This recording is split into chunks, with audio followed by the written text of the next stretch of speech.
back to this special edition of Sir-Kenneth's English lessons. Today we are going to have a critical analysis, like an evaluation of Danielle Steel's novel, The Clone and I. The Clone and I. Okay, now before we begin, please you know what to do. Hit the like button and subscribe to my channel for more lessons from Sir-Kenneth. Okay, without further ado, let us begin. Well, before we get into the novel proper, I'd like to make a few comments about Danielle Steel. Danielle Steel is an author.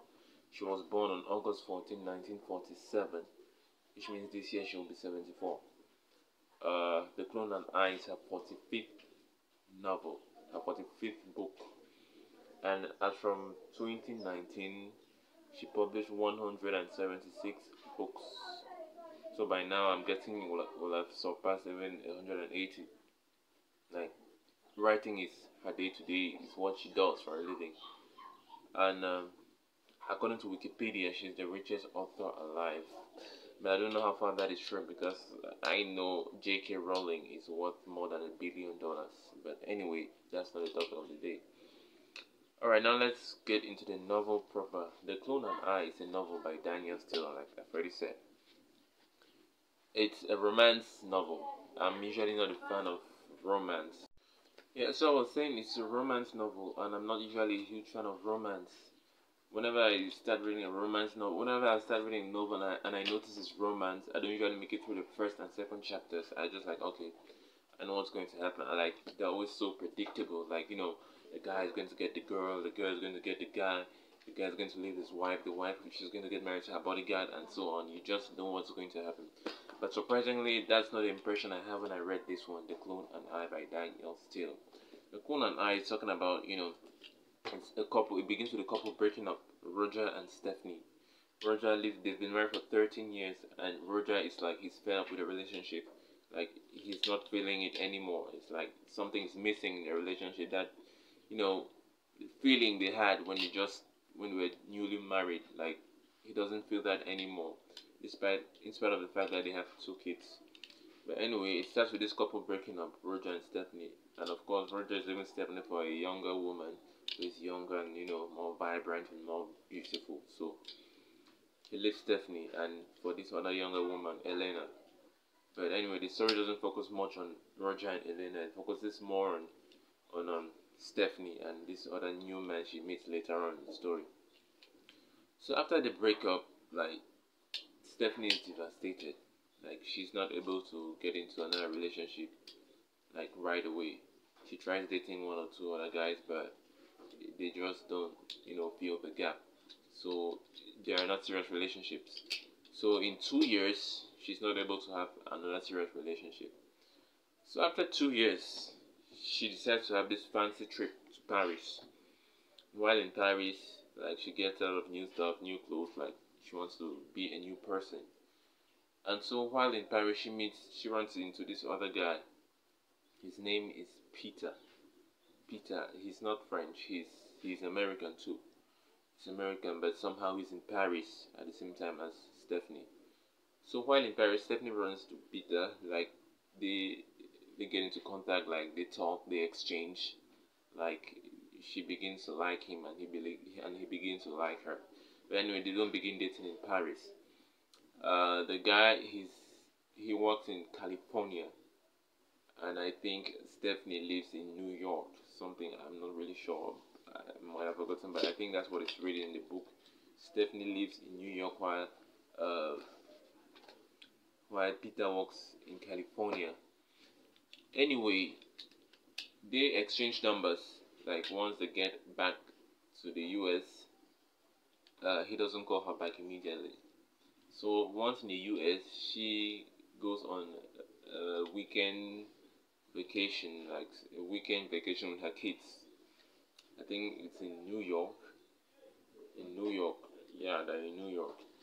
So they're in this rented house. It's not her personal house, it's rented. And the fridge gets bad.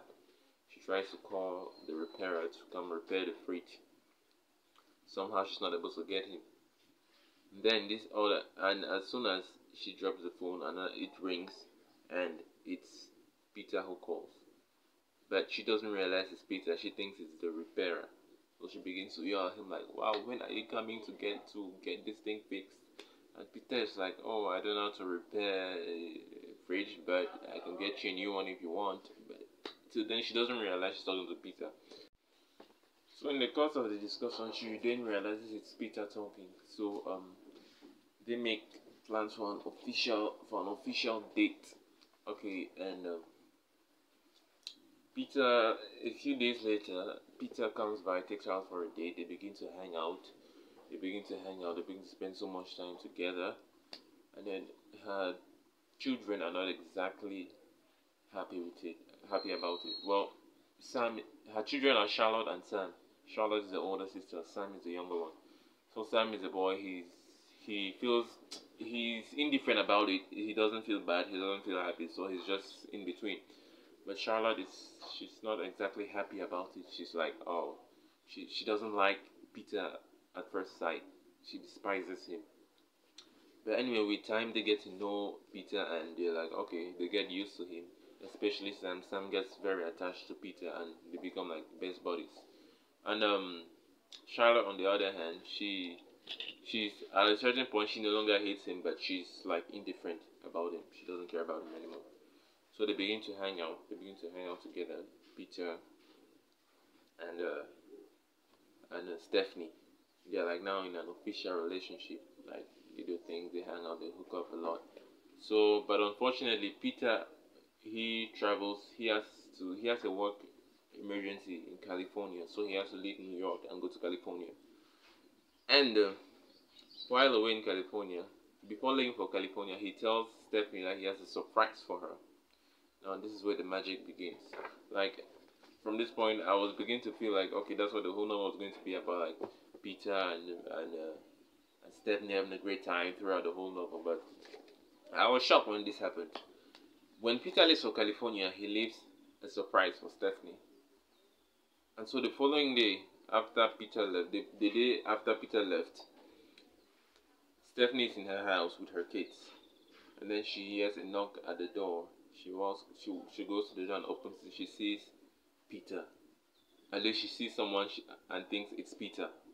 Well, he's identical to Peter. He looks like him, but the only difference is his dressing style. He dresses like the way they describe him is like they make you think like it's someone dressed like Prince or Michael Jackson, like fancy jackets and with fancy colors and all the like. Yeah. So they describe him to look like Prince, and she's like surprised, like, is this Halloween or something? Because Peter doesn't dress that way. Peter dresses responsibly, like normal trousers and normal shirts and Gucci shoes. But this other person we meet, he's completely different. Like he dresses completely differently. And so he introduces himself as Paul. And Stephanie is like, yeah, whatever, I know Paul. But in her mind, she thinks it's Peter. She's convinced it's Peter. He begins to act like a little different, like he's weird. He's not his usual self. Even when the kids see him, they're like surprised that, wow, he looks cool today. But that's not the Peter they all know. So with time, Stephanie begins to realize that he's acting like differently. He's not himself. Like he behaves like differently, and in the course they begin to like talk and talk. He drinks bourbon, but this new guy drinks bourbon, but Stephanie is used to seeing Peter drink martinis. He knows Peter doesn't drink bourbons. Surprisingly, today he drinks bourbon. But anyway, in the course of his stay at Stephanie's place, Stephanie receives a call, and the person on the phone seems to be Peter. Peter says, "Have you received it?" And she's like surprised, like, "What do you mean, have you received it? Like, who is this?" And he says, "It's Peter talking." And then she turns and she sees Paul, and she's shocked. She is shocked. She doesn't understand what is going on. Like, she begins to wonder, are they twins? Are they brothers? Are they, a whole lot of things. And, Paul begins to explain, when she drops the phone, Paul begins to explain to her that he is a clone. He is a clone. Like, she's like, seriously, what the hell is a clone? And he begins to explain that he was made by Peter. He was handmade by Peter, like with machines. Like if you dissect him, you're going to see a bunch of wires and all whatnot. He doesn't have a normal like system like a normal human being. So he's like he's like some sort of robot.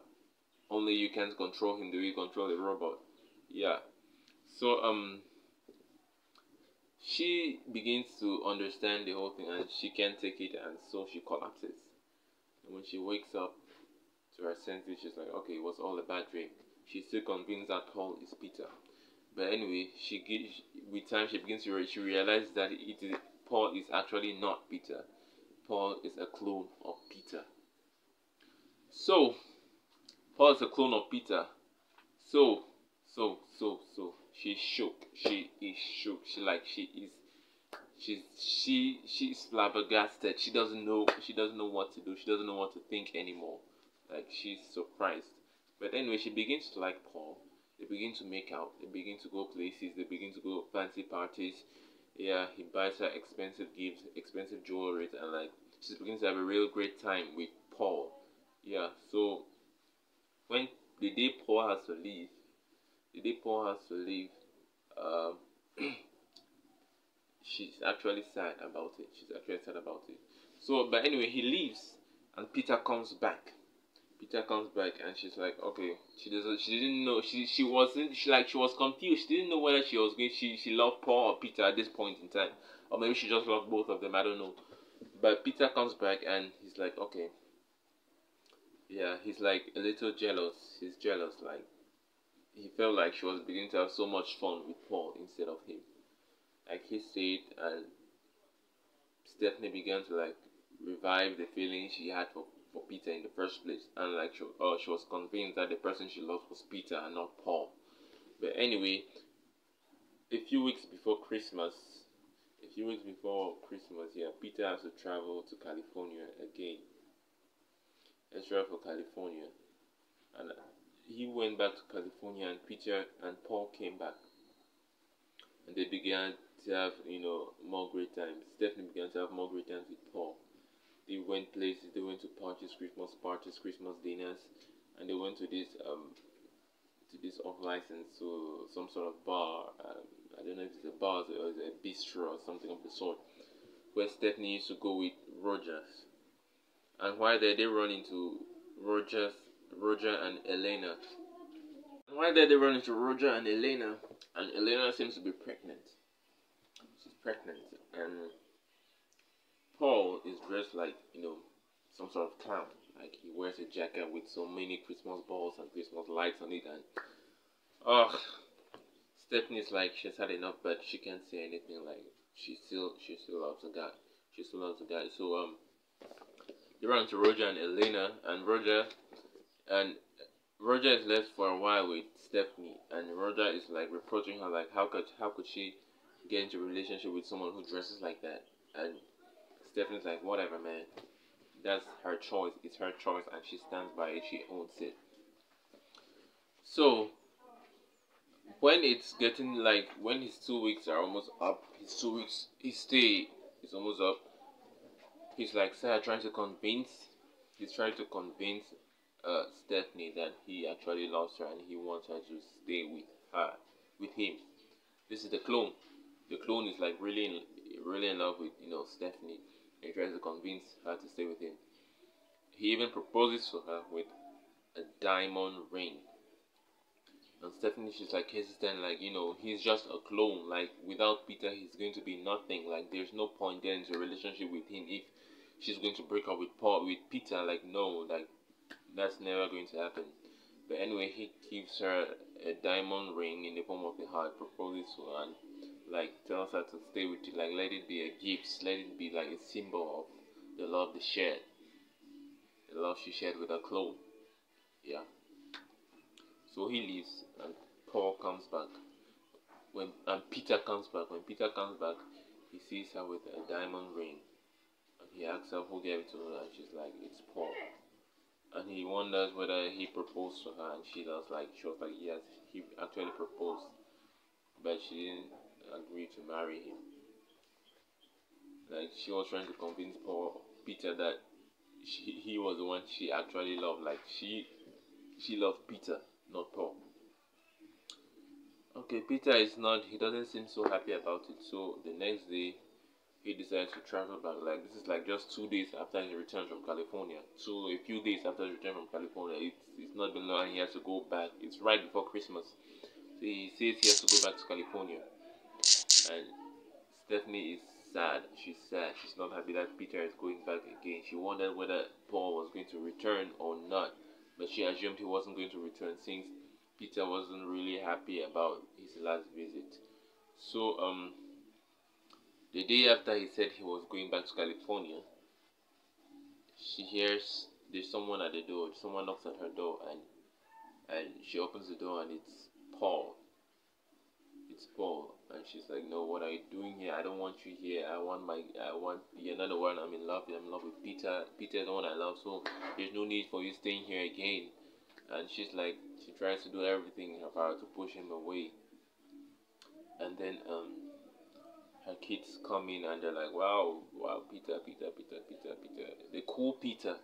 Because they don't know that Peter and Paul are two different people. So when they see someone looking cool, yeah, it's the cool Peter. Maybe in their mind it's Paul.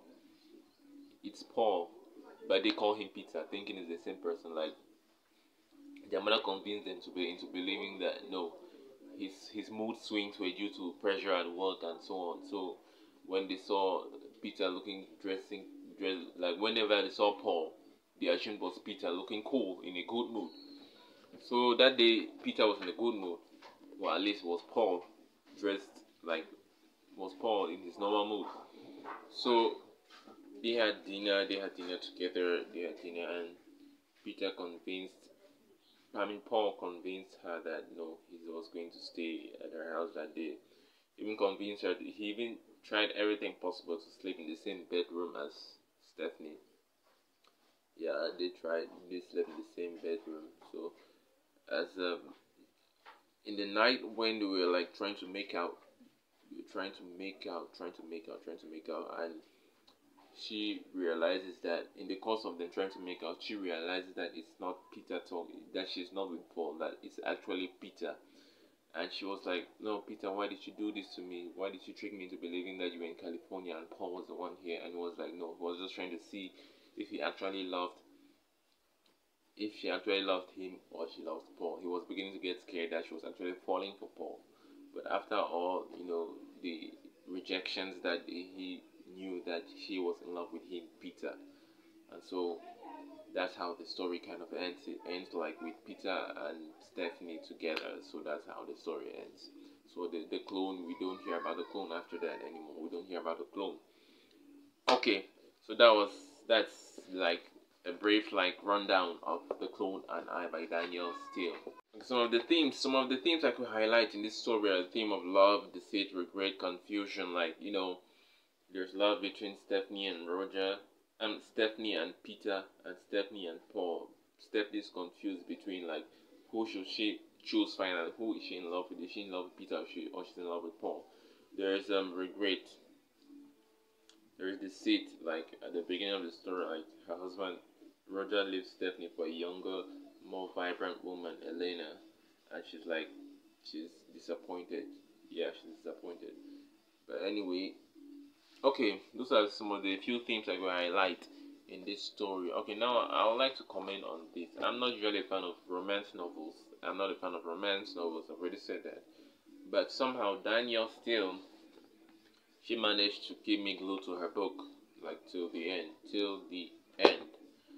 Now, I like the way she writes. I think she's a great author. I think she deserves all the hype she gets. Like, she's a great author. But I already said I'm not a fan of romance, but what kept me glued to this novel was her writing style. Like at the end of every chapter, you're like, okay, eager to know what happens next. Like, okay, continue to spill the tea, continue to bring the tea. I want to know what happens next. I want to know what happens next till I get to the very end. Like, does she end up with the clone, or does she end up with the real guy, or does she leave both of them? Like, I want to know what happens next. So that's what I think that's the magic Danielle Steel has in her writing style. Like, she knows how to keep you glued to her book. She knows how to keep you glued to her story. She knows how to keep you glued to her novel. So I think that's her secret. She knows how to do it. She knows how to do it. Uh Anyway, that was it about Danielle Steel. That was it about Danielle Steel's novel, The Clone and I. What do you think about the novel? Do you think Danielle Steel is a great author? Do you think she should keep on writing? Do you think like she's worth all the hype? Like, what do you think about Danielle Steel? As for me, I think she's a great author. But maybe her books are just not meant for me. But at least I was able to go through this one. Yeah, I think she's a great author. Yeah, and I think she deserves all the hype. Anyway, I'd like to hear your thoughts in the comment section. And stay tuned, Sir-Kenneth, for more lessons. Well, I'm planning on doing African literature next. I'm planning on doing a book on African literature next, so that at least we'll have like a balance between authors from all over the globe. Anyway, until then, please stay tuned, Sir-Kenneth, for more lessons. See you. Bye. Doses.